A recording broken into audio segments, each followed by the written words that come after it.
श्री हरि विष्णु, राधे राधे। आप सभी का मेरे चैनल में बहुत बहुत स्वागत है। आज हम आपके लिए शनिवार व्रत कथा लेकर आए हैं। कथा पूरी सुनिएगा और अच्छी लगे तो प्लीज़ लाइक, चैनल को सब्सक्राइब जरूर कीजिएगा। एक समय स्वर्गलोक में सबसे बड़ा कौन के प्रश्न पर नवग्रहों में वाद विवाद हो गया। विवाद इतना बढ़ा कि परस्पर भयंकर युद्ध की स्थिति बन गई। निर्णय के लिए सभी देवता देवराज इंद्र के पास पहुंचे और बोले, हे देवराज, आपको निर्णय करना होगा कि हम में से सबसे बड़ा कौन है। देवताओं का प्रश्न सुनकर देवराज इंद्र उलझन में पड़ गए। इंद्र बोले, मैं इस प्रश्न का उत्तर देने में असमर्थ हूँ। हम सभी पृथ्वी लोक में उज्जैनी नगरी में राजा विक्रमादित्य के पास चलते हैं।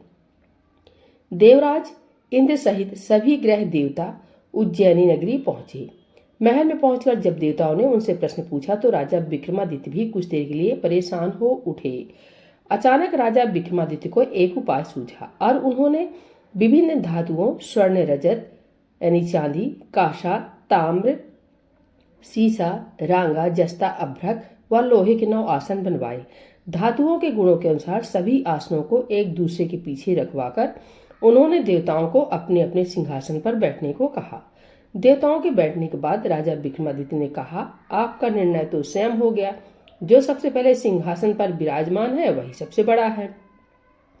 राजा विक्रमादित्य के निर्णय को सुनकर शनि देवता ने सबसे पीछे आसन पर बैठने के कारण अपने को छोटा जानकर क्रोधित होकर कहा, राजा विक्रमादित्य, तुमने मुझे सबसे पीछे बैठाकर मेरा अपमान किया है।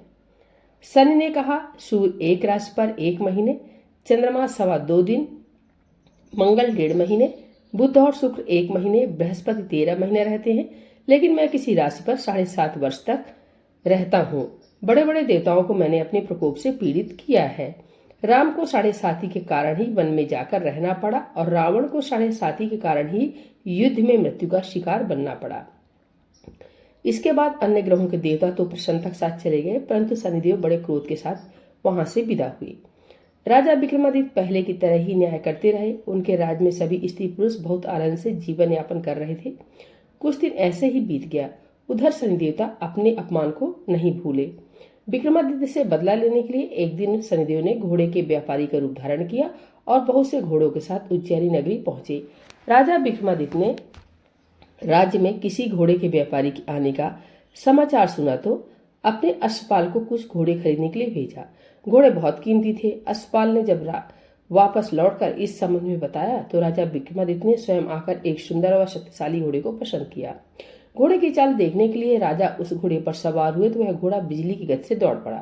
तेजी से दौड़ता हुआ घोड़ा राजा को दूर एक जंगल में ले गया और फिर राजा को वहां गिराकर जंगल में कहीं गायब हो गया। राजा अपने नगर को लौटने के लिए जंगल में भटकने लगा, लेकिन उन्हें लौटने का कोई रास्ता नहीं मिला। राजा को भूख प्यास लगाई। बहुत घूमने पर उसे एक चरवाहा मिला। राजा ने उससे पानी मांगा। पानी पीकर राजा ने उस चरवाहे को अपनी अंगूठी दे दी। फिर उसे रास्ता पूछकर वह जंगल से निकलकर पास के नगर में पहुंचा। राजा ने एक सेठ की दुकान पर बैठकर कुछ देर आराम किया।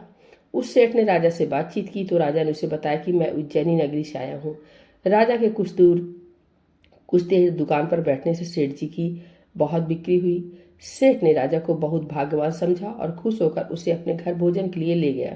सेठ के घर में सोने का एक हार खूंटी पर लटका हुआ था। राजा को उस कमरे में छोड़कर सेठ कुछ देर के लिए बाहर गया। तभी एक आश्चर्यजनक घटना घटी। राजा के देखते देखते सोने के उस हार को खूंटी निकल गई। सेठ ने कमरे में लौटकर हार को गायब देखा तो चोरी का संदेह राजा पर ही किया, क्योंकि उस कमरे में राजा ही अकेला बैठा था। सेठ ने अपने नौकरी से कहा कि इस परदेसी को रस्सियों से बांध कर नगर के राजा के पास ले चलो। राजा ने विक्रमादित्य से हार के बारे में पूछा तो उसने बताया कि उसके देखते ही देखते खूंटी ने हार को निगल लिया था। इस पर राजा ने क्रोधित होकर चोरी करने के अपराध में विक्रमादित्य के हाथ पांव काटने का आदेश दे दिया। राजा विक्रमादित्य के हाथ पांव काटकर उसे नगर की सड़क पर छोड़ दिया गया। कुछ दिन बाद एक तेली उसे उठाकर अपने घर ले गया और उसे अपने कोलू पर बैठा दिया। राजा आवाज देकर बैलों को हाँकता रहता। इस तरह तेली का बैल चलता रहता और राजा को भोजन मिलता रहा। सन के प्रकोप की 7.5 पूरी होने पर वर्षा ऋतु प्रारंभ हुई।